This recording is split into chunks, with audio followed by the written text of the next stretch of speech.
Hi, everyone, and welcome back to our English podcast that helps you speak English more naturally and with confidence.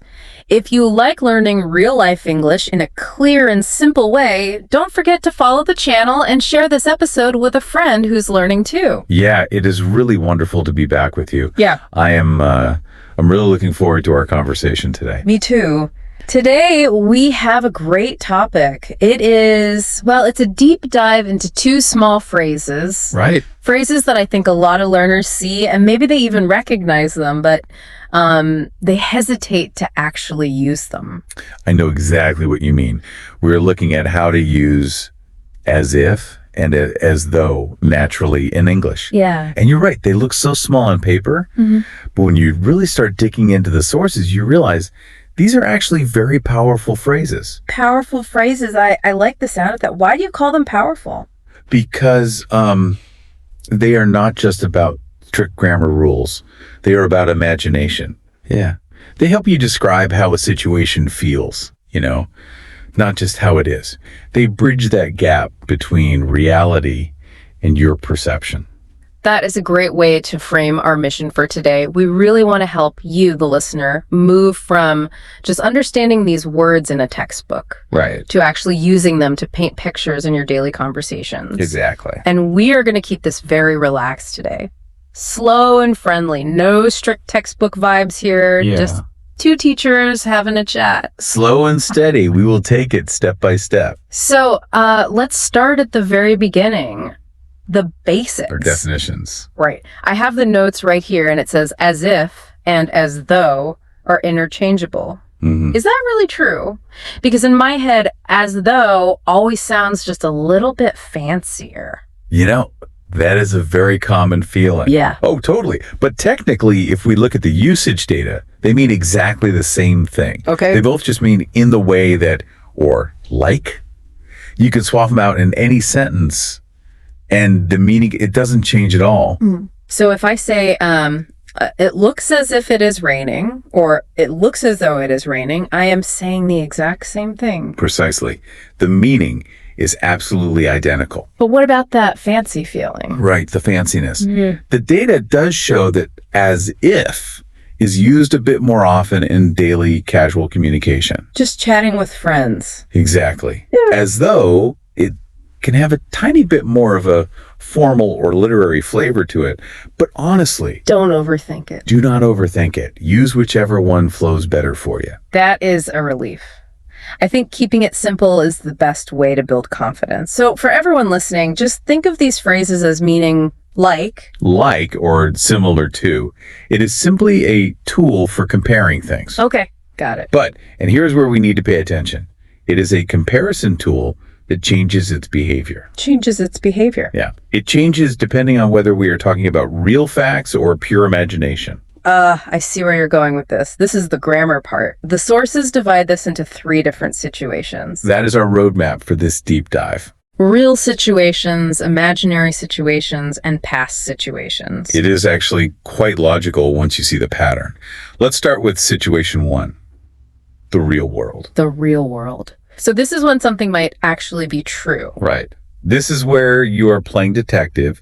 You look at the evidence around you and you make a guess that is probably correct. Let's set a scene to make this super clear for the listeners. Imagine I am looking out the window right now. Okay, looking out the window. The sky is turning a very dark gray color. The wind is blowing, and I can hear a loud boom of thunder in the distance. That is the perfect setting. You have evidence, you see the clouds, you hear the thunder. So what do you say? I would turn to you and say, it sounds as if it is going to rain. Step right there. That was perfect. It sounds as if it is going to rain. And note the verb you used there. I used is. Exactly. Is. That is the normal present tense. Because it is a real possibility. Because it is real. The evidence is right there in front of you. You are not imagining the dark clouds. When the situation could be a fact, we do not change the grammar at all. We just keep it normal. Keep it normal. I like that rule. That's very simple. Let's try another example. Sure. Imagine I see my friend, Sarah. Sarah is yawning loudly. Mm-hmm. She has dark circles under her eyes. She is moving very slowly. Well, the evidence definitely suggests Sarah is exhausted. Right. It's probably a fact. So I say, she looks as if she is tired. Is tired. Exactly. You use is. You would not say she was tired unless you were talking about yesterday. Right now, looking at her, she is tired. It is a real fact-based observation. Okay, that feels very straightforward. If it looks real, use normal grammar. Yeah. But let's try a trickier one from the source material. Oh, the knowledge example. Yeah, the smart student. Let's say we are sitting in a classroom. There's a guy in the front row. Every single time the teacher asks a question, his hand shoots up. Okay, I know the type. He speaks clearly. He seems very, very confident. So, based on that evidence, do you think he actually knows the answers? I mean, probably. He really seems to know what he's doing. Right. It is highly likely to be true. So you would say he talks as though he knows the answer. He talks as though he knows the answer. KNOWS, present tense. Because I believe him. Exactly. You are validating his behavior. You are telling me, hey, the way he is talking matches the reality that he knows the material. Okay, I am totally with you. If it feels real, keep the grammar real. God. But life isn't always that honest, is it? People pretend. People fake it. And that brings us to situation 2. The unreal. The imagination. This is where English does a little magic trick. It is a magic trick. We call it the back shift. The back shift. That sounds like a cool dance move. It does sound like a dance, but in grammar, it just means shifting the tense backward into the past. Shifting backward. Yeah. Here's the big secret. If you take just one thing away from this entire deep dive. In English, we use the past tense to create distance. Distance. Can you explain that a bit more? Definitely. Usually we use the past tense to create distance in time. If I say I walked, it means the action is distant from right now. It happened yesterday. Right. Time distance. But we also use the past tense to create distance from reality. Oh, that is a really cool way to think about it. So if I use the past tense for something that is happening right now, I am basically telling you, hey, this is distant from reality. It is fake. You nailed it. Oh. That is the secret code. So let's go back to that same student in the classroom. The confident guy in the front row. Yeah, but let's change the reality of this situation. Imagine he is talking very fast. He is using big words and he is waving his hands confidently. Yeah. But actually, he has absolutely no idea what he is saying. He is completely bluffing. He is just guessing. We have all met someone like that. We certainly have. So now we need to signal to the listener that his confidence is fake. It is not real. So we apply the back shift. Yeah. We say he talks as if he knew the answer. As if he knew. KNEW. Past simple tense. Even though he is talking to the teacher right now in the present.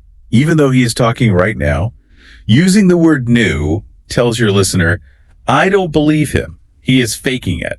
That is such a powerful nuance. If I say, as though he knows, I trust him. If I say, as though he knew, I am doubting him. Exactly. You are secretly judging him with your grammar. I love that. Let's look at another example of fake behavior from the sources. There's a great one about a bossy coworker. Yes. The woman who is definitely not the manager, but she really enjoys acting like one. Let's picture her. She is walking around the office. She is telling people, file this document, call this client, bring me a coffee. But she is just a regular employee like everyone else. Right. So let's look at the reality. Is she the boss? No. No, she's not. But what is the behavior? Acting like the boss, it is unreal. So we need the past tense. Correct. So I would say she acts as though she was the boss. You could say that. But the sources suggest something even better for standard English. She acts as though she were the boss. Oh, wait. You just threw a curveball at me. You said were. W-E-R-E. But for the pronoun she, don't we normally use was? She was happy. She was late. Why are we using were? Good catch. This is a very special rule in English. It is the to be rule for unreal situations. Is it common? It is very common in written English. Yeah. When we use as if or as though to describe something that is not true, we usually change was to were for everyone. For everyone, even for I. Yes, for everyone. If I were, if he were, if she were. She acts as though she were the boss. It does sound a bit more elegant. It does. It marks the sentence as purely imaginary. It is a very clear signal to the listener. But here's a reality check question for you. Okay, shoot. If I'm just sitting at a coffee shop with my friends and I say, she acts as though she was the boss, are they going to think my English is bad? Not at all. In casual, everyday speaking, people say was all the time. But since we want you to feel confident in all situations, including writing professional emails or taking an English test, were is the best, most standard choice. Got it. So was is perfectly fine casually, but were is the pro move. Yes. Just think about the famous song, If I Were a Boy by Beyonce. Right. She's not a boy. It is physically impossible. So she uses were. Beyonce grammar. I can definitely remember that. Let's try one more unreal scenario just to lock this in. What about money? This is a classic example. He spends money as if he were rich. Is he actually rich? No. He is completely broke. He has $0 in the bank. But he keeps buying expensive shoes and nice watches. Exactly. So because the reality is that he is broke, but his actions are rich, we use the back shift as if he were rich. You've got it. It paints a perfect picture of someone living in a fantasy world. It really does. Okay, I feel pretty confident about the present real and the present unreal, but the sources mention a third situation. Situation 3. Yes. This is where we talk about the past. And this is where learners often get a little confused. Because remember, we're already using the past tense to mean fake in the present, right? Right. So how do we talk about something that is fake and also actually happened in the past? Oh boy. We have to go back another step. Exactly. We have to go deeper into the past. If we want to imagine something about the past, we use the past perfect tense. Past perfect. Let me think. That is the word had plus the verb. Yes. Had gone, had seen, had done. Can you give us a concrete example of this? I really need to visualize it. Sure. Imagine you are walking down the street at night. It is very dark. Okay. Suddenly you see a man running toward you. He stops. His face is completely white. He is shaking all over. His eyes are wide open in fear. That sounds like a scene from a horror movie. It does. You look at him and you say, he looked as if he had seen a ghost. He looked as if he had seen a ghost. Now let's break that down. Did he actually see a real ghost? No, ghosts are not real. Correct. So it is an imaginary event.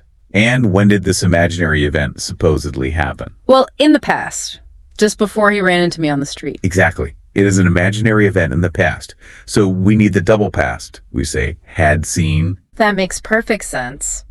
We take one step back for the unreal part, and we take another step back for the past time part. That is a perfect summary. Let's try another one, maybe with emotions this time. This one is quite poetic. I am ready. Imagine a woman who is crying very, very hard. She is absolutely heartbroken. Okay. You might look at her and say, she cried as though she had lost everything. She cried as though she had lost everything. Now, did she actually lose everything in her life? Probably not. Maybe she just lost her house keys.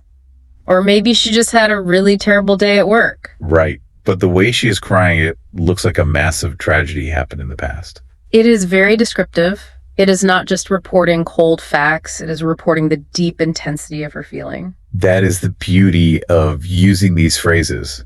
They allow you to be a little bit dramatic and expressive. I think seeing these situations side by side helps the most. Because when you are in the middle of a fast conversation, you do not have time to draw a grammar timeline in your head. You just need to feel the difference naturally. That is very true. So let's play a quick comparison game. I will give you a sentence and you tell me what the reality of the situation is. I love a quiz. Test me. Sentence A. She looks as if she is sick. Okay. Is sick. That is normal present tense grammar. Yeah. That means she probably is genuinely sick. I should offer her some hot soup or tell her to go home and rest. It is a real fact. Correct. Now, sentence B. She looks as if she were sick. Of course, sick. That is the unreal tense. So she is not actually sick. No, she is perfectly healthy. But maybe she didn't sleep well. Or she's just very pale today. She resembles a sick person, but she isn't one. You know, that is actually a huge social difference. You have to be really careful. If you tell a healthy person, you look as if you are sick, you are basically saying, you look terrible today. Exactly. It can be a bit rude. Whereas as if you were sick is more of a clear comparison. Okay, give me the next comparison. He speaks as though he knows the truth. Knows. Present tense, that means he probably does know the truth. I should listen carefully to what he says. Spot on. Now, he speaks as though he knew the truth. Knew? Past tense? That means he is a liar. Or he is just acting. He does not actually know anything. You have got it entirely. It gives you so much conversational power to subtly suggest what you really think about a person or a situation.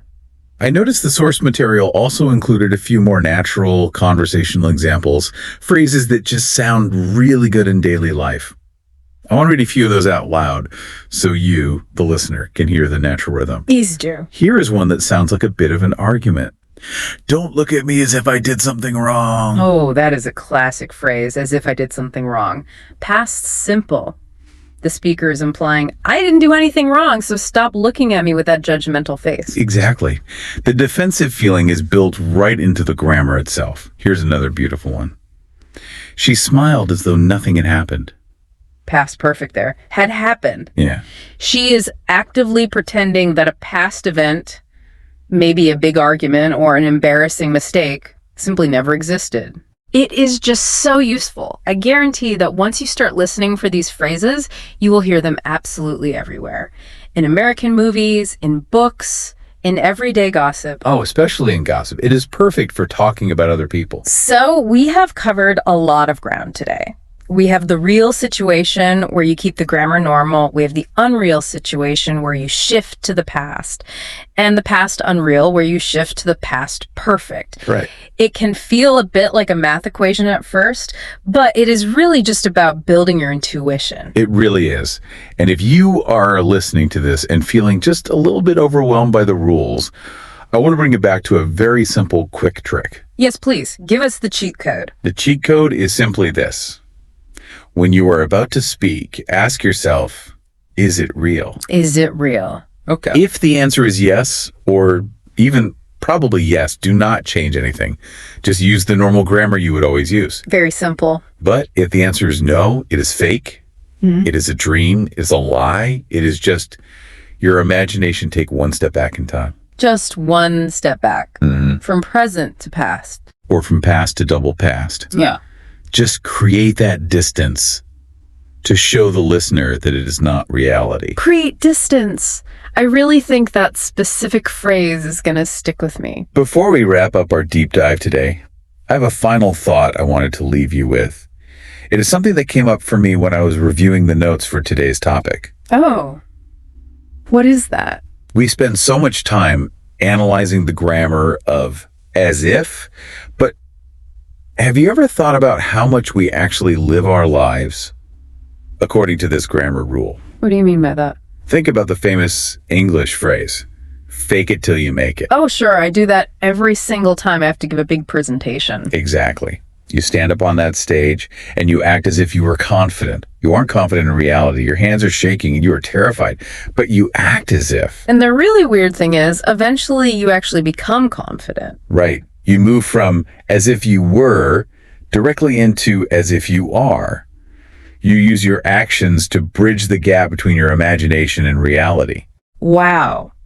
That is surprisingly deep for a grammar lesson. We are literally speaking our future into existence using this one little rule. English is ultimately just a tool for describing the human experience. And pretending, dreaming, imagining that is a huge part of being human. That is a fantastic and very inspiring note to end on. We aren't just learning textbook rules here. We're learning how to describe the complex, sometimes messy reality of our daily lives. Absolutely. Thank you so much for breaking this all down today. I feel like I can finally use the word were without feeling awkward or unsure about it. It is my absolute pleasure. It is all about building that confidence. Just act as if you know the rule perfectly, and eventually you truly will. I see exactly what you did there. And to everyone listening out there, thank you so much for hanging out with us in today's deep dive. Your homework challenge for today is simple. Look around you, look at the weather outside, look at your boss, look at your pet. Try to make just one as if sentence in your head and ask yourself, is it real? Or are you just imagining it? Have fun with it. Remember, practice makes progress. We will see you next time in the deep dive. Bye, everyone. Goodbye.